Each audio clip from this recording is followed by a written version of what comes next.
D K Shivakumar ಅವರು ಕೂಡ ತ್ಯಾಗದ ಮಾತನ್ನು ಪಕ್ಷಕ್ಕಾಗಿ ಎಲ್ಲವನ್ನೂ ಕೂಡ ತ್ಯಾಗ ಮಾಡ್ತೇನೆ ಅನ್ನುವಂತ ಮಾತನ್ನ ಬೆಳಗಾವಿಯಲ್ಲಿ ಹೇಳಿದ್ದಾರೆ. ನೋಡಪ್ಪ, ದಯಮಾಡಿ ನಮ್ಮ ರಾಷ್ಟ್ರೀಯ ಅಧ್ಯಕ್ಷರು ಯಾವುದೇ ವಿಚಾರನ ಮಂತ್ರಿಗಳು ಶಾಸಕರು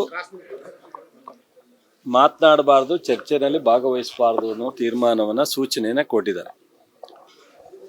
ಎಸ್ಪೆಷಲಿ ಕಾಂಗ್ರೆಸ್ ಪಕ್ಷ ನಮ್ಮ AICC ಆದೇಶವನ್ನು ಪಾಲಿಸ್ತಕ್ಕಂಥದ್ರಲ್ಲಿ ನಂಬರ್ 1. ಈಗಾಗಲೇ ಬಹುಶಃ ಯಾರೂ ವಿಚಾರದಲ್ಲಿ ಚರ್ಚೆಗೆ ಹೋಗಿಲ್ಲ.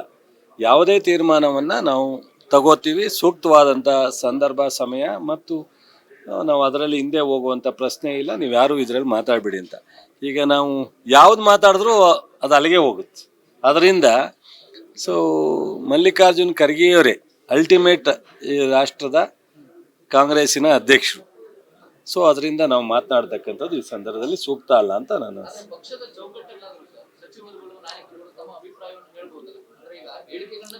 ಪಕ್ಷದ ವೇದಿಕೆಯಲ್ಲಿ ಹೇಳ್ಬೋದು.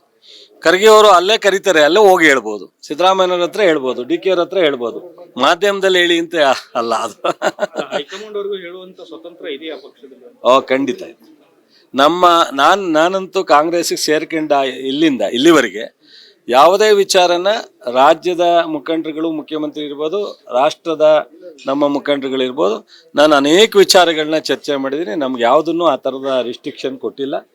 ಭಾಳ ಸಂತೋಷವಾಗಿ ಅದನ್ನು ರಿಸೀವ್ ಮಾಡ್ತಾರೆ, ಸಜೆಸ್ಟು ಮಾಡ್ತಾರೆ. ರಾಜ್ಯದಲ್ಲಿ ಸಾಕಷ್ಟು ದರೋಡೆ ಪ್ರಕರಣಗಳು ಕಳೆದ ಒಂದು ವಾರದಿಂದ ಹೆಚ್ಚಾಗಿದೆ.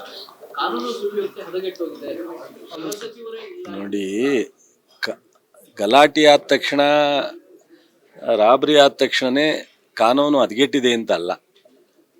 ಇದು ಇಡೀ ರಾಷ್ಟ್ರದಲ್ಲಿ, ರಾಜ್ಯದಲ್ಲಿ, ಅಂತಾರಾಷ್ಟ್ರೀಯ ಮಟ್ಟದಲ್ಲಿ ಇವೆಲ್ಲ ನಡೀತಾ ಇದೆ. ಬಟ್ ಇದನ್ನು ಹಂಗಂದರೆ ನಾವು ಅದನ್ನು ಅಪ್ರಿಷಿಯೇಟ್ ಮಾಡೋಕ್ಕಾಗಲ್ಲ.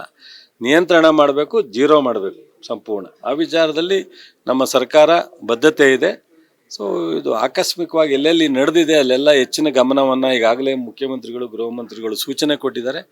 ಅದನ್ನು ಇನ್ನೂ ಹೆಚ್ಚು ಗಂಭೀರವಾಗಿ ತಗೋತೀವಿ. ಅದರಲ್ಲೇನು ಎರಡನೇ ಮಾತಿಲ್ಲ. ಯಾಕೆ ಎಲ್ಲರೂ ಈ ಥರದ್ದೆಲ್ಲ ನಡಿಲಿಕ್ಕೆ ಪ್ರೋತ್ಸಾಹ ಕೊಡೋಕ್ಕಾಗತ್ತಾ? ಕ್ರಮ ತಗೋತೀವಿ. ನಾವು ಈ ಗ್ಯಾರಂಟಿ 220 ಕೋಟಿಗಿಂತ ಹೆಚ್ಚು ಒಂದು ತಾಲೂಕಿನಲ್ಲಿ ವರ್ಷಕ್ಕೆ ನಾವು ಅಡಿಷನಲ್ ಆಗಿ ಈಗ ಪೆನ್ಷನ್ ಕೊಡ್ತಕ್ಕಂಥದ್ದು, ಸಹಾಯಧನ ಹಾಲಕ್ಕೆ ಕೊಡ್ತಕ್ಕಂಥದ್ದು, ಈ ಮಕ್ಕಳ ಇಲಾಖೆಯಲ್ಲಿ, ಶಿಕ್ಷಕರ ಇಲಾಖೆಯಲ್ಲಿ ಕೊಡ್ತಕ್ಕಂಥದ್ದು, ಇವೆಲ್ಲವನ್ನು ಬಿಟ್ಟು 5 ಗ್ಯಾರಂಟಿಗೆ 2200 ಕೋಟಿ ಹೆಚ್ಚಾಗ್ತಾ ಇದೆ. ಅಲ್ಲಿಗೆ 200 ಕೋಟಿಗೆ ಹೆಚ್ಚು ಒಂದು ತಾಲೂಕಿಗೆ ವರ್ಷಕ್ಕೆ ಹೋಗುತ್ತೆ ಅಂದರೆ ಅದೆಷ್ಟು ದೊಡ್ಡ ಪ್ರಮಾಣದ ರೈತರಿಗೆ, ಸಾರ್ವಜನಿಕರಿಗೆ ಸಾಕಾರ ಆಗುತ್ತೆ ಅನ್ನೋದು ಯೋಚನೆ ಮಾಡಬೇಕು. ಮತ್ತು ಮೊನ್ನೆ ತಾನೇ ಎಲ್ಲ ಚಳಿಗಾಲದ ಅಧಿವೇಶನದಲ್ಲಿ ಶಾಸಕರ ಒತ್ತಾಯದ ಮೇರೆಗೆ ಮೊನ್ನೆ ಮುಖ್ಯಮಂತ್ರಿಗಳು 10 ಕೋಟಿ ಗ್ರಾಮೀಣ ರಸ್ತೆಗೆ ವಿಶೇಷವಾಗಿ ಕೊಟ್ಟಿದ್ದಾರೆ. ಇನ್ನು ಅನುಬಂಧ ಈನಲ್ಲಿ ಎಲ್ಲ ಇಲಾಖೆ, ನೀರಾವರಿ ಇರ್ಬೋದು, PWD ಇರ್ಬೋದು, ಗ್ರಾಮೀಣ ಪಂಚಾಯತಿ ರಾಜ್ಯ ಇಲಾಖೆ ಇರ್ಬೋದು, ಎಲ್ಲ ಇಲಾಖೆಯಲ್ಲಿ ಕಳೆದ ವರ್ಷನೂ ಕೊಟ್ಟಿದ್ರು, ಈ ವರ್ಷನೂ ಕೊಟ್ಟಿದ್ದಾರೆ. ಇಲ್ಲ ನೋಡಿ, ನಾನೀಗ ಅದಕ್ಕೆ ಒಂದು ಸ್ವಲ್ಪ ಸ್ಲೋ ಮಾಡಿದ್ವಿ. ನಿಮ್ಮ ಸವಾಸ ಬಹಳ ಕಷ್ಟ. ಊಟ ಮಾಡಿದ್ರು ಕಟ್ಟ, ಕಾಫಿ ಕುಡಿದ್ರು ಕಟ್ಟ, ಮಾತನಾಡಿದ್ರು ಕಟ್ಟ, ಮಾತನಾಡದೇ ಇದ್ರು ಕಟ್ಟ. ಗೌಡ್ರೆ ಸ್ವಲ್ಪ ಕೇಳಿ. ಒಕ್ಕಲಿಗರೆಲ್ಲ ಸೇರಿ ಮಧ್ಯಾಹ್ನ ಊಟ ಮಾಡಿದ್ರು, ದಲಿತರಿಗೆ ಕೊಡ್ತಿಲ್ಲ ಅನ್ನುವಂತ ಪ್ರಶ್ನೆ. ನೋಡಿ, ನೀವು ಈಗ ನನಗೆ ನೀವು ಸ್ಟ್ರಾಂಗ್ ಆಗಿರ್ಬೇಕು ಅಂತ ಆಸೆ. ಎಲೆಕ್ಟ್ರಾನಿಕ್ ಮೀಡಿಯಾ, ಪ್ರಿಂಟ್ ಮೀಡಿಯಾ ಎಲ್ಲಿವರೆಗೆ ಸ್ಟ್ರಾಂಗ್ ಆಗಿರ್ತೋ ಅಲ್ಲಿವರೆಗೆ ಈ ದೇಶ ಪ್ರಗತಿ ಪರ ಹೋಗುತ್ತೆ ಅಂತ ನನಗೆ. ನಿಮ್ಮನ್ನು ಅನುಮಾನಿಸೋ ಥರ ಪರಿಸ್ಥಿತಿ ಉದ್ಭವ ಆಗಬಾರ್ದು ಅಂತ. ನಾನು ಮೊನ್ನೆ ಊಟ ಮಾಡಿದ್ದು ನಿಮ್ಮೆಲ್ರಿಗೂ ಗೊತ್ತಿದೆ. ಅಲ್ಲಿ ಜಯಪ್ರಕಾಶ್ ಗೌಡರು ಇದ್ದರು, ಸಾಹಿತಿಗಳು. ಅಲ್ಲಿ ರಾಜಕಾರಣ ಚರ್ಚೆ ಮಾಡ್ತೀವ. ತಿಮ್ಮೇಗೌಡರು ಇದ್ದರು, ಹಿರಿಯ AS.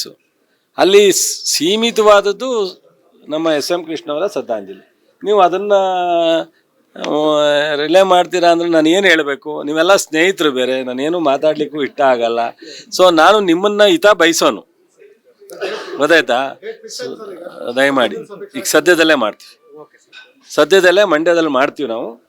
ಅದಕ್ಕೆ ಒಂದು ಸ್ವಲ್ಪ ನಾವು ಸೀನಿಯರ್ ಲೀಡರ್ನೆಲ್ಲ ಕರಿಬೇಕು ಅಂತಿತ್ತು. ಅವರು ಸ್ವಲ್ಪ ಈ ಬಜೆಟ್ ಸೆಷನ್ನು, ಪ್ರೋಗ್ರಾಮು ಇವೆಲ್ಲ ಇರೋದ್ರಿಂದ ಸ್ವಲ್ಪ ಕಷ್ಟ ಆಗ್ಬೋದು. ಅದರಿಂದ ಮಂಡ್ಯಕ್ಕೆ ಸೀಮಿತವಾಗಿ ಒಂದು ಮಾಡಬೇಕು ಅನ್ನೋ ಒಂದು ತೀರ್ಮಾನ ತಗೊಂಡಿದ್ದೀವಿ. ನಾಳೆ ಬೆಳಗಾಂಗೆ ಹೋಗಿ ಬಂದು ಒಂದು ಡೇಟನ್ನು ನಮ್ಮ ಶಾಸಕರ ಜೊತೆ, ನಮ್ಮ ಅಲ್ಲಿಯ ಕೃಷ್ಣ ಅವರ ಹಿತೈಷಿಗಳ ಜೊತೆ ಮಾತನಾಡಿ ಒಂದು ಡೇಟನ್ನು ಫಿಕ್ಸ್ ಮಾಡ್ತೀವಿ.